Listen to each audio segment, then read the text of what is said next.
दोस्तों, इस समय मिडिल ईस्ट का माहौल तेजी से बदल रहा है। अमेरिका, इजराइल और ईरान के बीच बढ़ते तनाव ने पूरे इलाके में चिंता बढ़ा दी है। आमतौर पर जब इस क्षेत्र में संकट की बात होती है तो सबसे पहले तेल की चर्चा होती है, लेकिन इस बार मामला तेल का नहीं बल्कि खाने का है। जी हाँ, अब यहाँ फूड सप्लाई को लेकर भी चिंता बढ़ने लगी है, क्योंकि हालात ऐसे बन रहे हैं कि अगर सप्लाई चेन रुक गई तो कुछ ही हफ्तों में कई देशों के सामने बड़ी मुश्किल खड़ी हो सकती है। दरअसल यूएई, सऊदी अरब और कतर जैसे अमीर देश भी खाने के मामले में पूरी तरह आत्मनिर्भर नहीं हैं। इन देशों की करीब 85 से 90% तक फूड ज़रूरतें दूसरे देशों से आने वाले सामान से पूरी होती हैं। यानी अगर किसी वजह से जहाज़ों या फ्लाइट्स की आवाजाही प्रभावित हो जाए तो वहाँ के सुपरमार्केट में खाने का सामान जल्दी कम होने लगता है। अभी हालात कुछ ऐसे ही बनते दिख रहे हैं, क्योंकि मिडिल ईस्ट के कई इलाकों में हवाई और समुद्री रास्तों पर दबाव बढ़ गया है। पिछले कुछ दिनों में सुरक्षा कारणों से कई फ्लाइट्स को रद्द करना पड़ा है। वहीं कई अंतर्राष्ट्रीय उड़ानों को अपना रास्ता बदलकर लंबा चक्कर लगाना पड़ रहा है।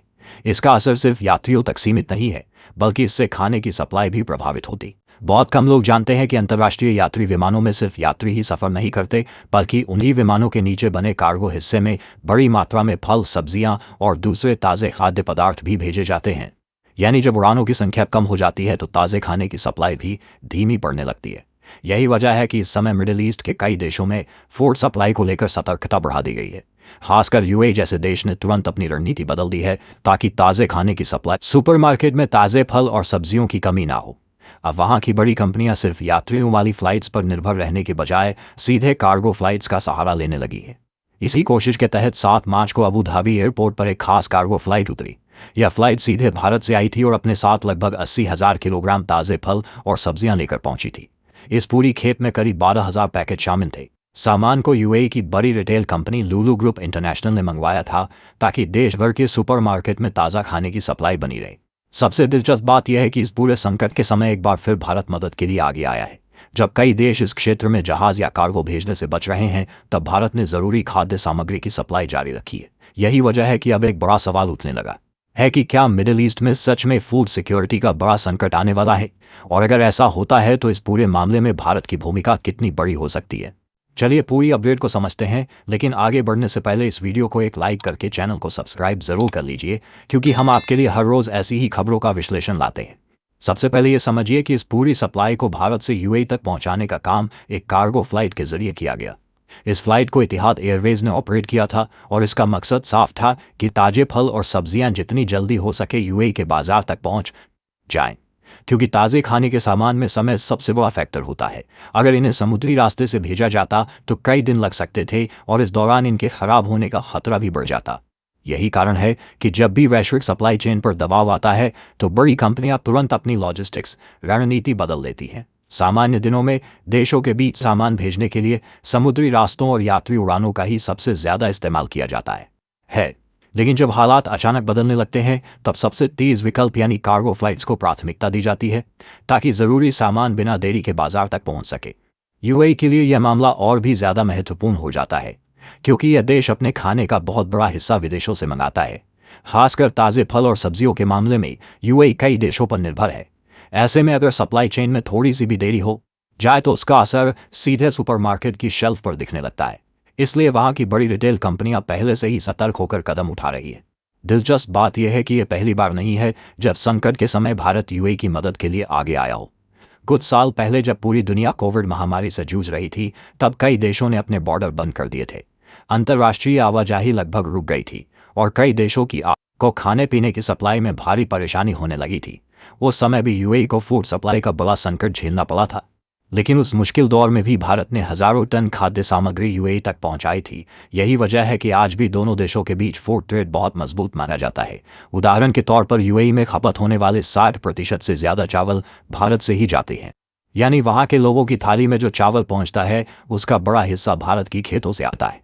इतना ही नहीं, कुछ समय पहले जब भारत ने गेहूं के निर्यात पर प्रतिबंध लगाया था, तब भी एक देश को विशेष छूट दी गई थी और वह देश था यूएई। इससे साफ पता चलता है कि दोनों देशों के रिश्ते सिर्फ व्यापार तक सीमित नहीं हैं, बल्कि रणनीतिक स्तर पर भी काफी मजबूत हो चुके हैं। यही कारण है कि कई अंतर्राष्ट्रीय मुद्दों पर भी यूएई भारत के साथ खड़ा दिखाई देता है। यही वजह है कि कई बड़े अंतर्राष्ट्रीय मुद्दों पर भी यूएई भारत के साथ खड़ा दिखाई देता है।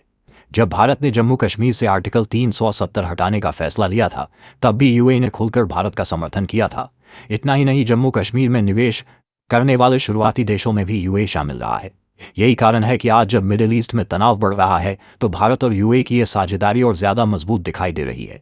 लेकिन अगर यह संघर्ष लंबा खिंचता है तो इसका असर सिर्फ मिडिल ईस्ट तक सीमित नहीं रहेगा, इसका असर पूरी दुनिया की सप्लाई चेन पर भी पड़ सकता है। दरअसल मध्य पूर्व का इलाका दुनिया के सबसे महत्वपूर्ण समुद्री व्यापार मार्गों में से एक माना जाता है। एक्सपर्ट्स के मुताबिक समुद्र के रास्ते होने वाले अनाज और तिलहन के करीब 13 से 15% व्यापार स्वेज नहर से होकर गुजरता है। इसके अलावा उर्वरक यानी फर्टिलाइजर के अंतर्राष्ट्रीय व्यापार का करीब 20% हिस्सा भी इसी इलाके से होकर गुजरता है।